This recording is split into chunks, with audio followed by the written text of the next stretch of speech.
Hello, is this thing on? Yes, Mr. President. Go ahead. Okay, Eddie, I'll just pick up reading where I left off yesterday. Now, once again, this is former President Bill Clinton reading from my new autobiography, My Life. Here we go. Oh, man, I love this part. Page 18. At that moment, we were no longer separate entities. We were all working as one for the common good. We were each in our own way struggling to achieve that long-anticipated goal. A climax of knee-buckling, mind-blowing proportions.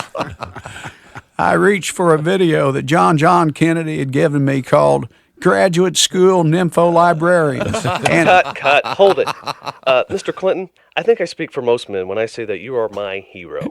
Especially the threesomes. They're awesome. Show me a guy who says he hasn't fantasized about scoring with Barbara Walters and Suzanne Summers at the same time, and I'll show you a liar. But maybe we should focus on some of your official accomplishments. At least until we're finished with the book's introduction. Well, I hear you, Eddie. That's why you're the director, man. So you want me to read about stuff I did during working hours then, huh? Yes, sir. And we're still rolling. Well, there's this one time when I was hungry and I sent out a foxy new intern for some pizza, and when she delivered it, her panties were in the box with the pepperoni pizzas. You talk about your extra cheese. Ah, man, I tell you, it was a moment I'll always treasure. Mr. Clinton, what I mean is, what about your balanced budget? Or welfare reform, NAFTA, and a record low unemployment? Any of these things ring a bell? Oh, yeah, I know there was a bunch of that stuff, but you have to remember, this was the 90s, Eddie. Things were cooking back then. We were all dancing the Macarena and scoring with chicks who cut their hair just like Rachel's on Friends.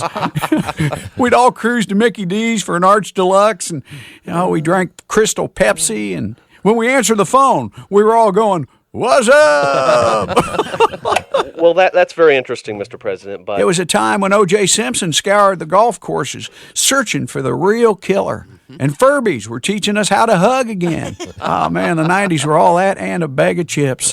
Yes, I understand. But about your legacy. Funny you'd mention chips. When that Olestra first came out, I thought it was the greatest thing since thong panties.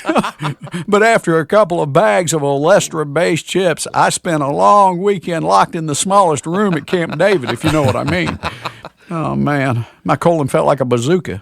The Secret Service guy standing outside the door told me it sounded like a hailstorm on a farm pond. Hey, did I tell you about the time Hillary and Janet Reno went to Lilith Fair together? After that, they had synchronized PMS for the rest of my administration. Yes, you mentioned it. It was weird. Hey, and when are we getting to the chapters I wrote on the Wonder Bra? If it weren't for the Wonder Bra, I probably wouldn't have slept with Stevie Nicks or Mrs. Mandela. And that would have been a national tragedy, man. Cut. All right, why don't we just take a break? Sounds good. Hey, who can give me a ride to Hooters?